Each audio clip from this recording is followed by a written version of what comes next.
أعوذ بالله السميع العليم من الشيطان الرجيم. بسم الله الرحمن الرحيم. بسم الله الذي لا يضر مع اسمه شيء في الأرض ولا في السماء وهو السميع العليم.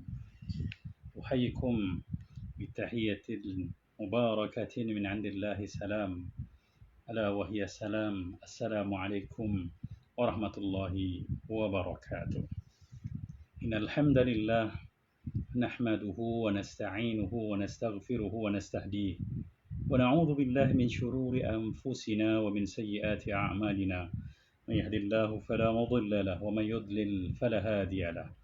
أشهد أن لا إله إلا الله وحده لا شريك له وأشهد أن محمدا عبده ورسوله. اللهم صل على سيدنا محمد وعلى آله وصحبه أجمعين. أما بعد، فإن أصدق الحديث كتاب الله، وخير الهدي هدي النبي محمد صلى الله عليه وسلم، وشر الأمور محدثاتها، وكل محدثة بدعة، وكل بدعة ضلالة. أما بعد، رب اشرح لي صدري ويسر لي أمري واحلل عقدة من لساني يفقهوا قولي. سبحانك لا علم لنا إلا ما علمتنا إنك أنت العليم الحكيم. لا حول ولا قوة إلا بالله العلي العظيم. أما بعد.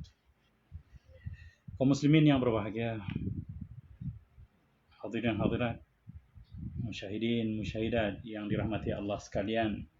Alhamdulillah, pada malam ini kita berkesempatan sekali lagi untuk menyambung pengajian tafsir Al-Quran, tafsir At-Tabari, Taqrib wa Tahdhib Dr. Salah Abdul Fattah Al-Khalidi.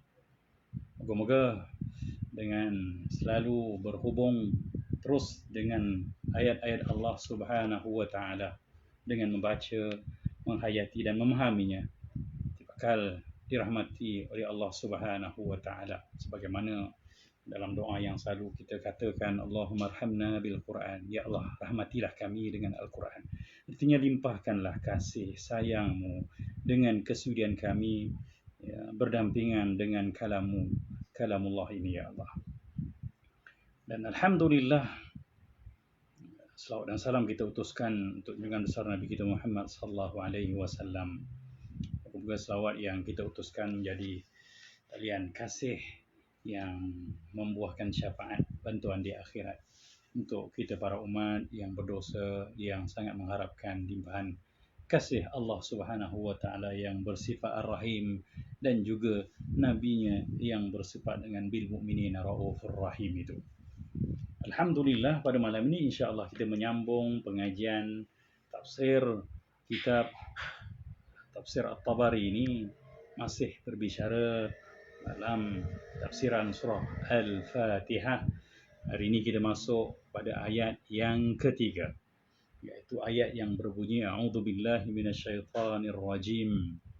Ar-Rahmanir Rahim. Ar-Rahmanir Rahim. Bacaannya dengan majrur, dengan baris bawah. Ar-Rahmanir Rahim. Kerana Ar-Rahman, Ar-Rahim di sini adalah na'at atau sifat kepada Allah, ya, pada ayat yang sebelumnya, iaitu Alhamdulillahi Ar-Rahmanir Rahim. Alhamdulillah, segala puji bagi Allah. Siapa dia? Ar-Rahmanir Rahim, yang bersifat dengan maha pemurah limpahan kasihnya dan juga maha penyayang. Jadi mari kita masuk membicarakan, ya, dua-dua kalimah ini, sebagaimana dalam pertemuan kuliah dua kuliah sebelum ini kita telah membicarakan maksud Ar-Rahman dan Ar-Rahim di sudut perbezaan maksudnya. Sebentar lalu, ya, sebagaimana kita nyatakan bahawa dalam kaedah bahasa Arab, ya, setiap kalimah ini dirujuk kepada kata dasarnya, dan kita dah nyatakan bahawa kalimah Ar-Rahman dan Ar-Rahim ini, ya, merujuk kepada kata dasar yang sama, iaitu rahimah, yarhamu, rahmah. Ya, rahmah artinya kasih. Cuma yang membezakannya adalah binaan kata Ar-Rahman itu dibina dengan 5 huruf, iaitu ra, ha, mim, ada alif di situ. Lepas tu dibaca dengan mat, alif dan nun, 5 huruf. Sedangkan Rahim, ya, walaupun rujukan katanya juga daripada rahmah, ya, terbina daripada, ya, 4 huruf, ra, ha, ya, mim, ya. Dan kedua-duanya sirah mubalaghah, menunjukkan sifat yang bersangatan. Allah Tuhan yang bersangatan pengasih. Ya. Cuma di sudut makna, ya, bila mana kaedah Arab menyebut, ya, binaan kata yang lebih itu akan membawa kepada penambahan maksud makna. Jadi tentu saja maksud Ar-Rahman itu lebih luas kasihnya berbanding Ar-Rahim, yang telah dijelaskan dalam tafsir yang lalu pun kita bercerita tentang bahawa Ar-Rahman ini maksudnya limpahan kasih Allah Subhanahu wa taala yang melimpah ruah untuk semua makhluknya demi menjamin kelangsungan hidup makhluk-makhluknya di dunia. Tak kira yang mukmin mau kafir, dia dapat limpahan kasih. Sebab tu diberi rezeki, diberi makan, diberi, ya, kelengkapan, diberi harta, kecukupan, ya, ruang, keselesaan, kesihatan dan apa juga. Walaupun, ya, sikap tindak balas hamba-hambanya padanya ini tidak, ya, sebagaimana yang sewajarnya. Berbeza dengan Ar-Rahim adalah kasih Allah Subhanahu wa taala yang khusus untuk hamba-hamba yang beriman, dan akan terserlah kasih ini nanti di akhirat nanti kerana dia lebih khusus, ya. Dan kerana itu rumusannya kita katakan dahulu bahawa sebab itulah, ya, para mufassir atau ulama-ulama Nusantara menterjemahkan kalimah Ar-Rahman ini dengan kata Maha Pemurah, nak menggambarkan limpahan kasih Allah Subhanahu wa taala yang tiada batas dan hadnya, ya, dan menamakan atau menterjemahkan kalimah Ar-Rahim dengan maksud pengasih, dengan nama Allah yang Maha Pemurah ataupun penyayang, ya, dengan nama Allah yang Maha Pemurah lagi Maha Penyayang. Pemurah maksudnya bukan, ya, karim di situ, tapi pemurah sini limpahan kasih, kemurahan Allah Subhanahu wa taala pada limpahan kasihnya untuk, ya, manusia berkehidupan di dunia dan, ya, menjalani kehidupan sebagai makhluk yang selesa walaupun bagaimana, ya, sebenarnya selayaknya sifatnya tidak kepada Allah Subhanahu wa taala Al-Khaliq, Tuhan penciptanya. Itu di sudut maksud. Maka perbahasan kita pada hari ini adalah membincangkan tentang ayat ketiga ini, Ar-Rahmanir Rahim. Dikatakan di sini seolah-olah, ya, kata Imam At-Tabrani, ia adalah pengulangan. Ya, pengulangan. Ulang kat mana? Ialah Bismillahirrahmanirrahim, ada kalimah Ar-Rahman Rahim.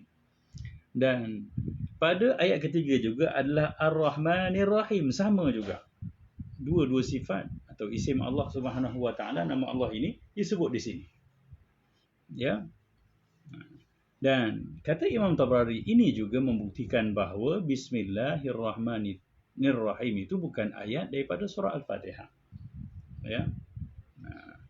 Jadi maka dikatakan bahawa Ar-Rahmanir Rahim ini adalah, ya, ayat surah Al-Fatihah, sedangkan Bismillahirrahmanirrahim itu adalah pemula bicara bagi semua surah. Ya, bukan ayat pertama dalam kumpulan ayat-ayat surah Al-Fatihah. Maka pendapat ini telah disangkal, ya, sebenarnya oleh banyak mufassir dan di antaranya, ya, mufassir-mufassir yang terdahulu dan terkini. Ya. Dan jumhur juga bersama dengan pendapat ini mengatakan bahawa ini bukan pengulangan. Malah, ya, dalam Al-Quran tidak ada pengulangan, melainkan apa yang disebut sebagai at-tanwi', mempelbagaikan. Dan artinya bila pengulangan maksudnya dia hanya ulangan, tapi maksud tikrar kat sini adalah satu pengulangan yang tak ada tujuan dan maksud. Tapi Maha Suci Allah, dikatakan Al-Quran ini adalah munazzahun 'anit tikrar. Ya. Al-Quran ini, ia terpelihara daripada pengulangan yang tanpa tujuan, tak ada. Dan kalau kita tengok hujah pada Imam Tabari tadi pun, kita dah boleh tepis dengan rujukan, ya, dalam ayat-ayat daripada surah Al-Qamar. Contohnya Allah kata fakana adabi wa nudhur, yang Allah ulang berkali-kali. Ya, fa bi ayyi ala'i rabbikuma tukadziban pun Allah ulang banyak kali dalam surah Ar-Rahman. tetap dikira ayat yang berbeza walaupun ayatnya serupa benar. Begitu juga dalam surah Al-Mursalat, ya, Allah sebut wailun yauma idzil lil mukadzibin. Kecelakaanlah pada hari itu bagi orang-orang yang mendustakan agama. Diulang dan pengulangan ini ya tidak menafikan bahawa ayat tersebut walaupun diulang untuk kali kedua, ketiga dan seterusnya sebagai ayat yang lain, ya, bernombor semuanya, berangka yang lain dan terus, ya, dikira dalam kumpulan ayat itu. Artinya pengulangan ini bukan sia-sia dan bukan tak ada dalam surah-surah yang lain. Ya. Jadi seterusnya setengah mufassir mengatakan bahawa alhamdulillahirabbil alamin ini terpisah, ya, pemisah kepada Ar-Rahmanir Rahim. Jadi artinya Ar-Rahmanir Rahim ini terpisah kerana sepatutnya dia duduk di antara Alhamdulillah, ya, dengan Rabbil Alamin. Artinya sepatutnya kedudukannya begini, Alhamdulillahirrahmanirrahim Rabbil Alamin. Sebab dia adalah isim sifat, ya, sifat langsung kepada zat Allah Subhanahu wa taala. Maka kita kena tahu, ya, susunan dalam Al-Quran ini adalah tahdid yang tauqifi, ya, apa, ketetapan ataupun kedudukannya yang telah pun ditetapkan, tidak boleh dipinda, diubah oleh siapa juga. Dia datang dari sisi Allah Subhanahu wa taala. Tauqifi daripada waqaf, artinya terhenti dari sisi Allah Subhanahu wa taala. Tidak siapa boleh nyatakannya. Artinya kita kena cari sendiri apa hikmahnya kenapa Allah menyusun begitu. Mari kita tengok. Ya, antaranya At-Tabari mengatakan bahawa, ya, ayat ini bukan terpisah atau terasing, ya, kerana Rabbil Alamin itu tidak ada kena-mengena. Ya, segala puji bagi Allah, Tuhan pentadbir sekian alam yang Maha Murah lagi Maha Penyayang. Memang begitu terusannya. Ya, tetapi di sudut bahasa Arab memang ada. Ya, ini dikira bukan terpisah, tetapi dia maksudnya dalam bahasa Arab adalah bab al-muakhkhar alladhi ma'anahu at-taqdim, iaitu satu benda yang ditakhirkan sedangkan maksudnya adalah, ya, diawalkan bersama dengan kalimah alhamdulillah. Jadi susunannya begini seolah-olah alhamdulillahirrahmanirrahim rabbil alamin. Begitu tuan-tuan. Ini perbincangan para mufassir untuk kita dapat sikit maklumat lah, ya. Jadi barulah maliki yaumiddin alhamdulillahirrahmanirrahim rabbil alamin maliki yaumiddin. Dan ini dikatakan takhir dan takrim ini, ya, artinya ayat rabbil alamin ini maksudnya selepas ar-rahmanir rahim kerana ada hujah, ya. Kenapa? Sifat ar-rahman ar-rahim, iaitu sifat rahmat Allah Subhanahu wa taala ini, ya, dia sesuai dengan Allah Subhanahu wa taala, ya, pada uluhiyahnya, ya, iaitu kalimah Allah sendiri. Sebab tu dikatakan alhamdulillahirrahmanirrahim. Sebab apa? Tanasub ar-rahmah lil uluhiyah. Kesesuaian sifat rahman Allah Subhanahu wa taala pada uluhiyah itu, ya. Dan kemudian tanasub pula bila mana kita ditakhirkan pula kalimah Rabbul Alamin, Rabbil Alamin dengan Maliki Yaumiddin, itu kerana apa? Tanasub rububiyah dengan milkiyah, ya, pemilikan. Itu artinya kesesuaian sifat penguasaan Allah mentadbir, mengurus itu, ya, pada sifat rububiyah Allah Subhanahu wa taala dengan pemilikan. Artinya Rabbul Alamin, Allah mentadbir. Sebab apa? Malik Yaumiddin, dia pemilik hari pembalasan nanti. Jadi ini yang diperbincangkan, ya. Artinya di sudut mufassir ada hujah-hujah tertentu yang mereka katakan, ya, dan benda ini biasa dalam bahasa Arab, ya. Sebab dalam bahasa Arab pun kalau kita tengok contohnya dalam surah Al-Kahfi ayat pertama. Allah pernah sebut begini, Alhamdulillahilladzi anzala ala 'abdihil kitab wa lam yaj'al lahu 'iwaja. Sebab tu Allah kata apa? Qayyiman liyunzira.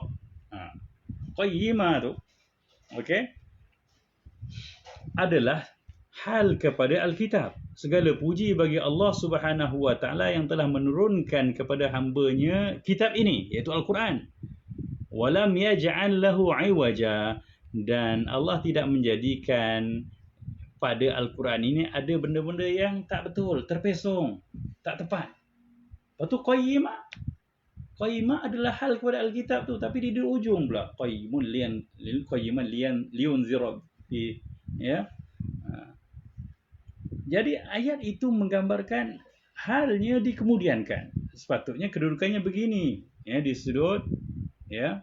Tapi ada tujuan, ya. Artinya Allah sengaja mentakhirkan apa yang sepatutnya ditakdimkan di sudut kepahaman kita, ya, kerana ada tujuan. Ya, jadi bila jadi hal, sepatutnya kedudukannya di sini, Alhamdulillahilladzi anzala ala 'abdihil kitaba qayyima. Ya, segala puji bagi Allah Subhanahu wa taala yang menurunkan kepada hamba-Nya kitab ini yang lurus, betul, benar semuanya, walam yaj'al lahu 'iwaja. Tapi Allah letakkan qayyima tu di akhir untuk pada permulaan ayat kedua, kerana tujuan tertentu untuk memberi penekanan bahawa, ya, dia pasti betul, untuk memberi peringatan kepada orang-orang, ya, yang mendustakannya dengan orang-orang beriman. Begitulah, ya, contoh-contoh ayat takdim dan takhir yang sebenarnya Allah ada maksud tertentu. Bukan sengaja atau bukan tak sengaja pengulangan ini tanpa maksud dan makna. Tidak. Ya, jadi inilah, ya, disebut bahawa Alhamdulillahirrahmanirrahim itu bermaksud begitu kerana Ar-Rahman Ar-Rahim sesuai dengan uluhiyah Allah, dan Rabbul Alamin Maliki Yaumiddin dia sesuai dengan rububiyah Allah Subhanahu wa taala. Kemudian mari kita tengok perbincangan yang disebut juga merupakan pendekatan ataupun pendetilan yang disuarakan atau dinyatakan oleh Dr. Salah Abdul Fattah Al-Khalidi. Dia menyebut bahawa, ya, kita perlu tahu bahawa penentuan ayat Al-Quran ni, ketetapan kedudukan ayat Al-Quran ni, dia memang satu ketetapan dari Allah Subhanahu wa taala. Artinya tak boleh kata-kata sepatutnya begini, sepatutnya tak. Ya, walaupun kita bahaskan perkara tadi, tapi sebenarnya realitinya dia adalah, ya, tauqifi, ya, tetap pasti, ya, mati dari sisi Allah, terhenti dari sisi Allah Subhanahu wa taala, tidak ada objection. Cuma kita menjelaskan agar untuk dapat kepahaman. Tapi realitinya tafsir Al-Quran ataupun ayat Al-Quran ini dia berbentuk tauqifi, ya. Bukan tauqifi artinya langsung dari sisi Allah Subhanahu wa taala. Artinya kalau kedudukan Ar-Rahmanir Rahim sebagai ayat ketiga yang selepas kalimah Rabbil Alamin, itu memang dimaksudkan oleh Allah Subhanahu wa taala. Itu yang pertama. Artinya tidak ada istilah mengatakan sepatutnya ayat Ar-Rahman Ar-Rahim ini adalah sifat langsung bagi Allah, ya, sebelum Rabbul Alamin sesuanya. Artinya kita nak katakan juga Alhamdulillahirrahmanirrahim Rabbil Alamin Maliki Yaumiddin. Itu di sudut kefahaman kita, tapi di sudut susunannya Allah ada maksud tertentu. Artinya penumpuan Allah mengajak kita untuk memberi tumpuan pada maksud-maksud ayat ini supaya kita lebih menghayatinya. Yang keduanya, perbahasan ini juga, ya, perlu dipahami bahawa Ar-Rahman Ar-Rahim ni dua sifat Allah Subhanahu wa taala, dua nama Allah Subhanahu wa taala yang sangat besar, ya, yang dinyatakan, ya, sebanyak 2 kali dalam ayat ni, dan dia tidak memberi pengertian pengulangan tanpa maksud, tapi dia adalah dipanggil at-tanwi' fil Quran, iaitu kepelbagaian dalam Al-Quran. Apa maksud at-tanwi'? iaitu yuqaddim ma'lumah jadidah atau hadathin jadid. Ya, artinya Allah bila mana dia sebut satu ayat, kita rasa dia macam berulang, tapi tak, sebenarnya Allah nak beri maklumat baru dan juga ada tujuan yang baru. Kalau gitu mari tengok apa tujuannya. Ya, apakah tujuannya Allah ulang Ar-Rahman dan Ar-Rahim ini 2 kali dalam surah Al-Fatihah? Mari kita nak tahu kenapa Allah begitu. Kenapa Allah ulang Ar-Rahman? Memang 2 kali sebab kita dah nyatakan bahawa Bismillahirrahmanirrahim adalah ayat pertama. Ar-Rahmanir-Rahim nanti yang sekarang kita bahaskan adalah ayat ketiga. Kalau bukan pengulangan yang tanpa tujuan, kita nak tahu apa tujuan dan hikmahnya. Mari kita tengok. Apa yang dipenjelaskan, ya, setengah mufassir mengatakan bahawa ayat ini disebut 2 kali adalah kerana mengandungi 2 hikmah yang besar. Apa dia? Yang pertama, kalimah Ar-Rahman dan Ar-Rahim yang disebut dalam Bismillahirrahmanirrahim itu adalah, ya, rahmat yang al-amah, rahmatan amah atau ar-rahmah al-amah. Rahmat kasih sayang Allah yang umum. Apa maksud umumnya? Iaitu Bismillah kan disebut pada semua surah dan lafaz Ar-Rahmanir-Rahim disebut pada semua permulaan surah 103 kecuali surah Bara'ah, surah Taubah itu. Ya. Tetapi jangan kita lupa, ya, Ar-Rahman Ar-Rahim yang disebut pada ayat ketiga surah Al-Fatihah itu merupakan rahmatan khasah. Ya, rahmat yang khusus untuk surah Al-Fatihah. Artinya, ya, surah Al-Fatihah ni rahmatnya terlalu besar. Kasih Allah padanya terkandung padanya, dan dia faridah, tersendiri. Ada 2 rahmat Allah yang besar yang berbentuk umum untuk semua surah pun Al-Fatihah yang dapat, dan yang berbentuk khusus juga Al-Fatihah yang dapat, iaitu pada ayat ketiga Ar-Rahman Ar-Rahim bersama dengan ayat pertama Bismillahirrahmanirrahim yang meliputi semua surah.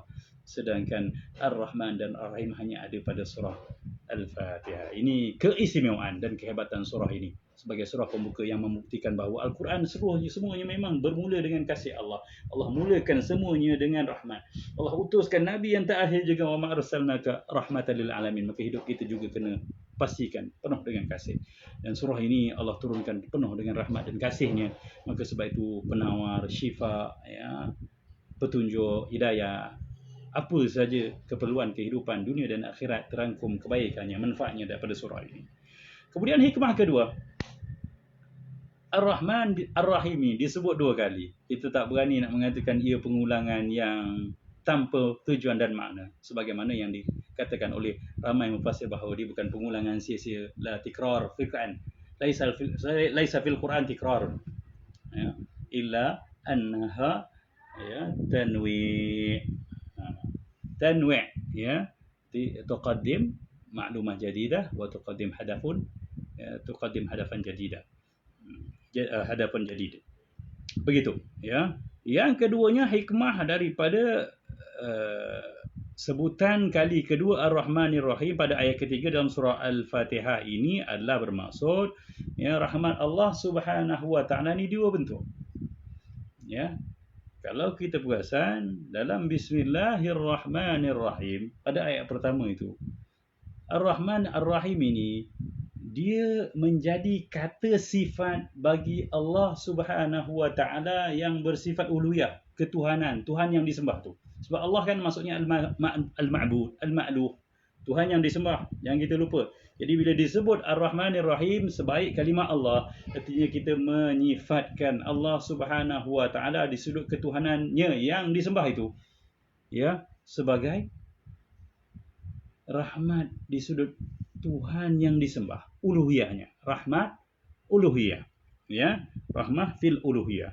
Adapun sebutan kedua pada ayat ketiga Ar-Rahmanir-Rahim adalah menyusuli ayat Rabbil Alamin. Agak sedikit ilmiah perbahasan ni, tapi dia menarik tuan-tuan untuk kita faham dan hargai surah besar ini. Sebab tu kita tafsirkan satu kuliah satu surah saja. Tujuannya supaya kita beri tumpuan dan penghayatan, kefahaman yang lebih pada setiap bait, ayat dan kata-kata dalam surah Al-Fatihah ini. Perasan tak? Kali pertama Allah sebut Ar-Rahman Ar-Rahim ni selepas kalimah Allah. Bismillahirrahmanirrahim. Artinya nisbah sifat kasih Allah yang Maha Pemurah lagi Maha Penyayang ini kepada Tuhan yang kita sembah tu. La ilaha illallah. Adapun kalimah Ar-Rahmanir-Rahim pada ayat ketiga, dia menjadi sifat kepada Allah juga, tapi sebelumnya adalah jumlah ataupun ayat Rabbil Alamin. Artinya ya, dia nak menceritakan bahawa kasih sayang Allah Subhanahu wa taala ya, bukan saja pada sifat uluhiyah ketuhanannya, malah juga pada pengurusan rububiyah Allah Subhanahu wa taala terhadap makhluknya. Ya, tahu rububiyah kan? Ya, pentadbiran, kurniaan, pemberian, penjagaan, pengawasan. Ya, dari sisi Allah Subhanahu wa taala yang mentadbir sekian alam ini. Maka Tuhan kita yang kita sembah ini dengan sifat semula jadinya, dia juga bersifat pengasih dan penyayang, dan di sudut pentadbiran, pengurusan, ya, penjagaan, pemeliharaan juga Rabbul Alamin ini bersifat dengan Ar-Rahmanir-Rahim, Maha Pengasih lagi Maha Penyayang. Maka kayalah jiwa kita, ya, bertuhankan Tuhan yang sebegini hebat kasihnya, meliputi semua hamba-Nya dalam kehidupan di dunia. Ya, kerana begitu masuk Ar-Rahman-Nya, dan juga ya, memberi kasih sayang yang eksklusif untuk hamba-hambanya yang beriman, dan terbukti jelas nantinya di akhirat, ya, di negeri yang abadi nanti dengan kurniaan yang lebih, yang utama, sampai berbahagia ke alam abadi dengan syurga. Begitu juga ya, dengan membaca Bismillahirrahmanirrahim, Alhamdulillahirabbil alamin, Ar-Rahmanirrahim, kita tahu betapa besarnya rahmat Allah Tuhan yang kita sembah ini dengan menyediakan kasih-Nya, ya, kerana zat dan sifatnya begitu pengasih dan penyayang. Malah dipujuk lagi, diberitahu lagi bahawa Tuhan pentadbir sekian alam buana ni juga dia mentadbir dengan sifatnya pula, Ar-Rahman Ar-Rahim. Subhanallah, maha beruntung, ya, sangat beruntung kita, makhluk-makhluk Allah Subhanahu wa taala yang hidup di dunia yang sementara ini.